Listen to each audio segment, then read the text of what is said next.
There you are, cooking old hag. Emily said that when she brought a cake while visiting, but my husband became upset at the action I took in response.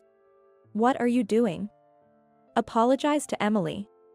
I can assure you I didn't do anything to deserve such fury, so I think it's time to clear things up with them. Did you look inside the cake? I am Barbara, a 72-year-old housewife, and I also work part-time outside making meals. Having loved cooking since I was young, influenced by my mother, I decided to attend a culinary school after graduating from high school. Upon graduation, I obtained my chef's license and have been working for a temp culinary company ever since. I've continued to make meals that I hope are both healthy and tasty in various places, like company cafeterias, hospitals, and nursing homes. Although I worked as a full-time staff member for many years, I am now a part-time employee due to my age. Yet, I'm still happy to be able to work while doing what I love, cooking. At home, despite doing the cooking and household chores, my husband hardly ever expresses gratitude. My husband, George, prefers not to cook, unable to even find drinks without calling for me. Hey, Barbara, get me some tea. Yes, I told you the tea leaves, pot, and cups are in this cabinet. I don't care, you should do it. Despite being incapable of doing anything around the house himself, his pride as a former executive of a top company is very high. And he worries about what would happen to me. We have a son and a daughter, and our son, Michael, got married 2 years ago. Michael was over 30, which is a common age for marriage, so when he introduced his partner, I was overjoyed. Ideally, he would have introduced her before getting married, but due to her wish to register the marriage on her birthday, it ended up being a post-factum announcement. Michael has always been responsible, and at my age, I have no intention of meddling in his relationships. On the promised day, we met her for the first time at our house. She was petite with expressive eyes, and the difference between her and Michael was stark. Emily, the woman Michael married, had lived at home until then, working as a professional since graduating from junior college. I was raised strictly and never allowed to live alone. I'm a beginner at household chores, but I'll do my best. With a high-pitched voice and an upward glance, Emily seemed like an idol straight out of a TV show. Right after she finished speaking, George's uncontrollable joy burst out. That earnestness is your greatest weapon. Just be yourself. George seemed to fall for her at first sight, charmed by her spirited and adorable demeanor. Her cuteness and earnestness, which I lack, must have been refreshing for George, but it gives me a bad feeling. For a while, we listened to stories about her student days, her life as a working adult, and how she and Michael met. But the atmosphere suddenly changed at one point. Barbara, what happened to your hand? I cut it a bit at work. Maybe because I was in a hurry. That looks painful. But what do you mean, in a hurry? I work part-time in the culinary field, and it happened while I was working. I'm at this age, so I moved from a full-time position to part-time. But I still work full hours, just like before. When she learned that I work as a chef, her expression became indescribably subtle. Working part-time in the culinary field, does that mean you're like one of those ladies cooking in a cafeteria? A cafeteria lady, huh? Well, in my case, more like a veteran in the culinary field. As I laughed off the comment with a light joke, George started teasing me. This one, cooking at home and outside, must be crazy, right? A cooking hag, I tell you. He must have thought it was funny. Normally, Michael would chide George, but he was away in the bathroom, so no one was there to stop George's tirade. I was taken aback and at a loss for words, but what accelerated the situation was something I never expected from Emily. A cooking hag, exactly. Cooking nonstop both at the cafeteria and at home. I'm all for my beloved husband, so no worries there. Her reply left me speechless, and I couldn't find the words to respond. However, as if nothing had happened, she went back to chatting with Michael, who had returned from the bathroom. I was just hearing about you, Barbara. You're such a hard worker. I'll take a leaf out of your book and do my best too. As evening came and Michael and his wife left, my feelings remained clouded. Having my decades of prideful work ridiculed, and her facade of amiability in front of Michael, left me with an inescapable sense of unease. I thought we got along fairly well with our eldest son and his wife. We would give each other souvenirs from trips or deliver extra dishes we had made. Sometimes, for birthdays, we would even dine at a nice restaurant to celebrate. However, as we spent more time with them, I began to feel a growing uneasiness towards Emily. Emily and I are connected on social media, and her posts have been bothering me. In a post about a restaurant we went to for George's birthday, I was cropped out in an unnatural way. There were also times when she posted about alcohol and dishes I made, pretending as if she had made them herself. Looking forward to enjoying the homemade alcohol with my husband. Wonder if the pickles are ready? They must be delicious with all the love put into them. Emily is gaining followers as a diligent housewife, and despite her recent posts, they already receive a considerable number of comments. I stared at the screen filled with praises for Emily. No one seems to think she's falsely claiming others' work as her own. Isn't it embarrassing to blatantly lie about making something that isn't yours? Though I had these thoughts, it didn't directly harm me, so I figured we could continue to maintain a moderate relationship. However, I would soon realize that Emily was more dangerous than I had anticipated. I had an abnormal finding in one of my health checkup items and needed to be examined at a major hospital. After being examined, I was diagnosed with cancer and had to be hospitalized for tests and treatment. I'll be hospitalized for a while for cancer treatment. Please take care of the house. To just go off to the hospital and then say, "Take care of the house," is quite convenient, isn't it? Why would he say such a thing when his wife is sick and about to be hospitalized? However, angering George at this point would only cause trouble, so I swallowed my words. Don't say that. I'd be happy if you could visit me sometimes. Who would bother to come see your face? I don't know anything about house chores. Right, Michael might know more about these things than you. After discussing with Michael, he assured me he would visit me during his work breaks, which was a relief. Since there were still a few days until Michael's visit, I decided to gather the laundry and other things I wanted to ask him to bring. Then, I heard the sound of someone entering my hospital room. I heard from Michael. I was worried and came to visit you. Emily visited me with a white box from the cake shop in front of the station in her hand. Oh, Emily, it's bad of me to trouble you when you're busy. Thank you for visiting. Michael is coming next Sunday, but George is utterly uninvolved. I'm glad you came. Then, Emily smiled sweetly and placed the white box on the side table. Please get well soon.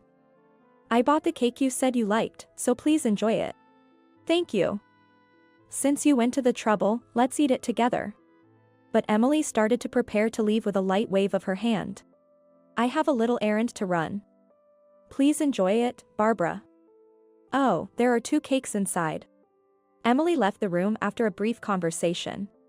Despite her occasional problematic remarks, it was nice of her to visit me with a gift. Just as I was thinking this, George entered the room, almost crossing paths with Emily. You came? Yes, just passing by. Emily was here, wasn't she? He sat down heavily on the chair beside me as we talked. Yes, Emily just visited. Michael will come in 2 or 3 days, but before that, she left this cake as a gift. She said there were 2. So would you like to eat one? Typical Emily, always so considerate. I'd like the cheesecake. At that moment, I felt a sense of unease and was certain my concern was justified. I snatched the box back and tossed it into the trash can at my feet, causing the box to crumple with a crunch. Hey, what are you doing? Emily went to the trouble of buying that cake. You're throwing away the cake she thoughtfully chose for you. You're the worst. Are you trying to bully your daughter-in-law now? I immediately questioned George.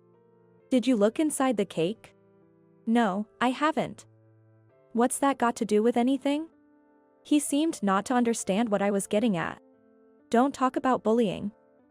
If you think it's bullying, then try the cake that isn't the cheesecake you mentioned. Right here, in front of me. I'm fine, I don't like whipped cream anyway. Who said anything about a whipped cream cake?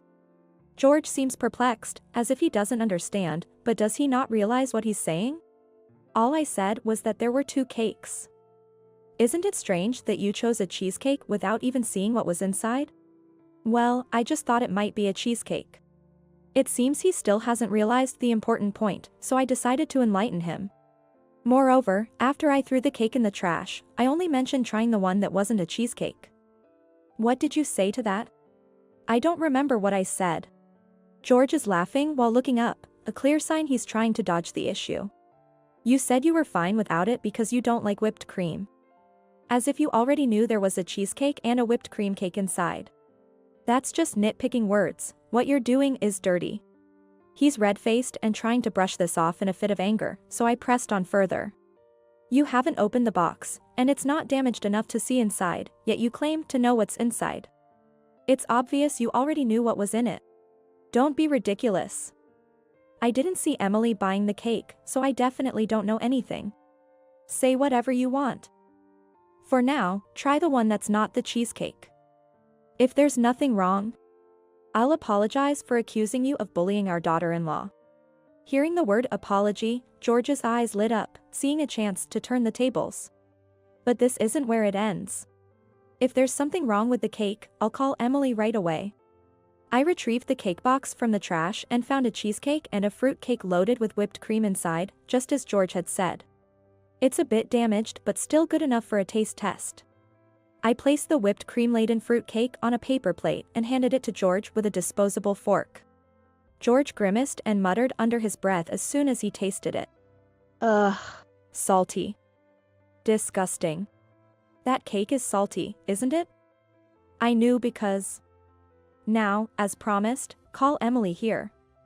Right now. And don't say anything strange when calling her.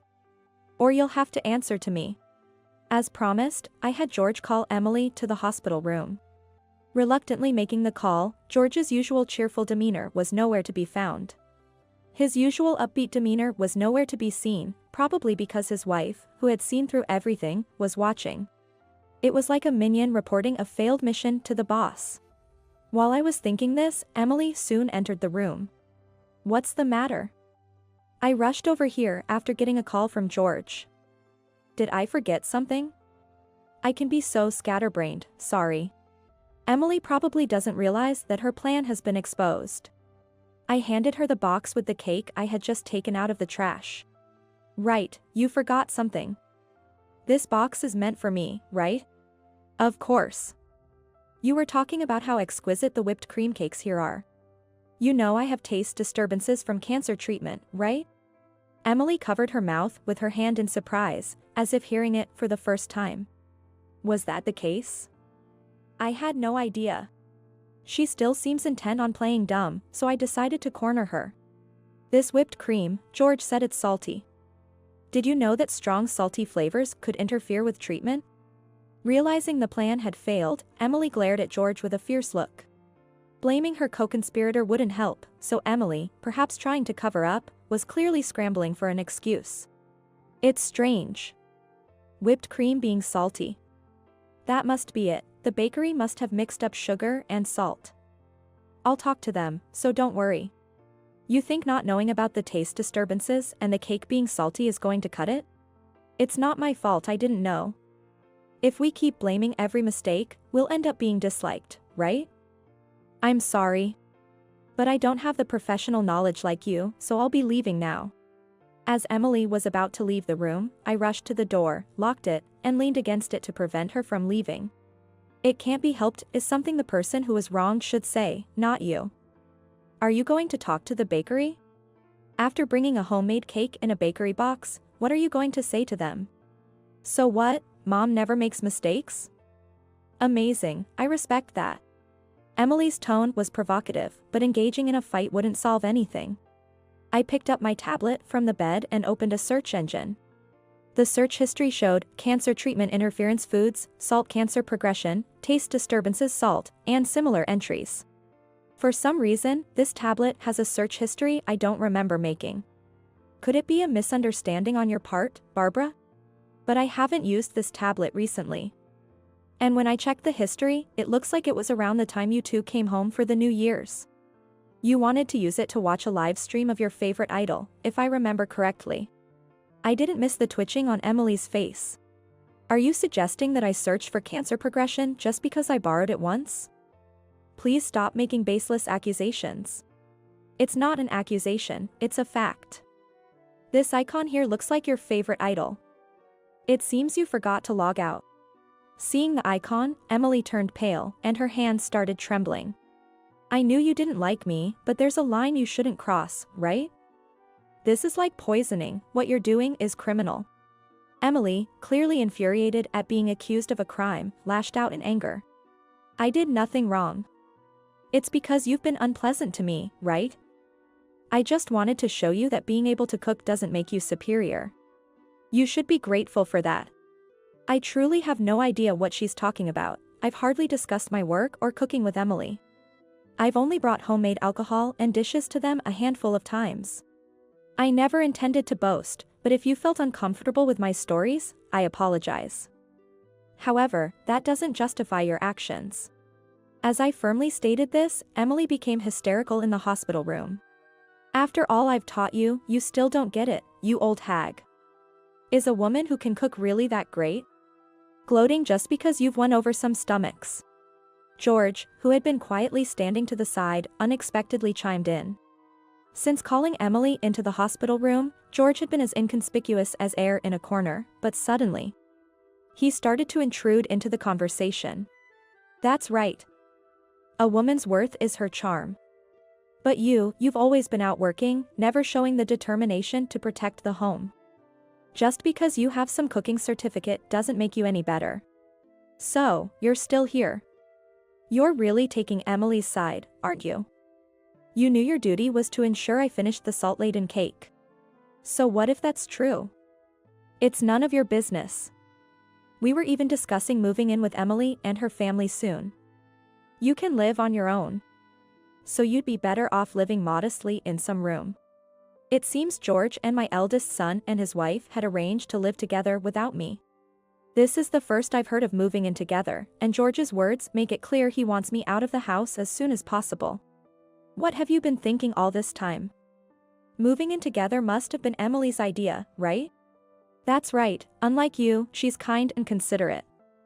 She felt sorry for me being alone at home because you never properly took care of the house. This is why I always said you should be able to manage the house on your own, but this is just reaping what you sow. This salt-laden cake, it's all about my medical insurance or something, isn't it? How did you come to that conclusion? You seem to have thoroughly read through the policies and even called the insurance company. I got a call from them. They told me quite a bit. And that's how I figured it out.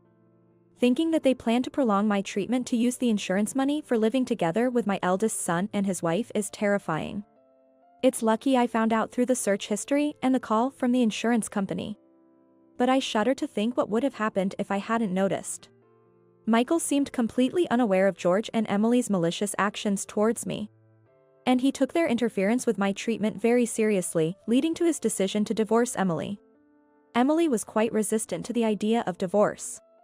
However, Michael's decision was firm. He couldn't overlook the gravity of their actions and the casual manner in which they were taken. So he didn't revoke the divorce. Thanks to the success of my cancer treatment, I was discharged from the hospital. Although I couldn't overexert myself, I managed to return to my part-time role as a cook. My company being a temp agency meant I worked in various locations, and I was assigned to a local hospital soon after returning. One of the special menu items for today's breakfast received a lot of comments, but is this name familiar? Despite the different last name, a food ticket bore a name I recognized. Afterwards, I found out that Emily was hospitalized, based on her age and characteristics. It seems her mental balance was disturbed following the divorce, leading to her hospitalization. Known for her complaints about food and lifestyle, she was causing quite a headache for the staff. When delivering meals, I encountered Emily causing a scene with the staff. So the rumors about the cooking hag were true. This woman is why I'm stuck here. Why not hospitalize her instead? She exclaimed. Your nonsense is as absurd as ever. Besides, I have work to do, I can't afford to entertain you, I responded. Emily's actions had made her quite unpopular among the staff, who treated her warily. Emily remains oblivious to the extent she is disliked due to her own actions, which is typical of her. She seems to be a weak person, unable to face the truth and always finding excuses. With the divorce of the eldest son and his wife, the plans for George to live with them have been cancelled. Given the circumstances, it must be awkward for George to continue living under the same roof as if nothing has changed. and he appears to be uncomfortable. It's been a relief to see my daughter, who has become more available due to her work, visit occasionally. However, the one change in George might be that he has started to learn a bit about household tasks. With occasional visits from my daughter, George is being thoroughly taught the basics of household chores, sandwiched between my daughter and me. Given the uncertainty of the future, I hoped he would become more self-sufficient. Teaching George household skills at this stage was challenging, but necessary for our future life together. When making soup, you can adjust the flavor with spices, but instant options are fine when you're short on time. With today's conveniences, it's a waste not to use them, I advised. I never knew so much effort went into making soup. I was wrong before, calling it taking shortcuts, George admitted. It's okay, you just didn't know. Learning now is what matters, I reassured him. George's realization of how much he had taken for granted and the difficulty of household chores was a wake-up call. Recently, he even began to express gratitude, a small but significant change. I hoped George and I could once again work together to build a life that is truly ours.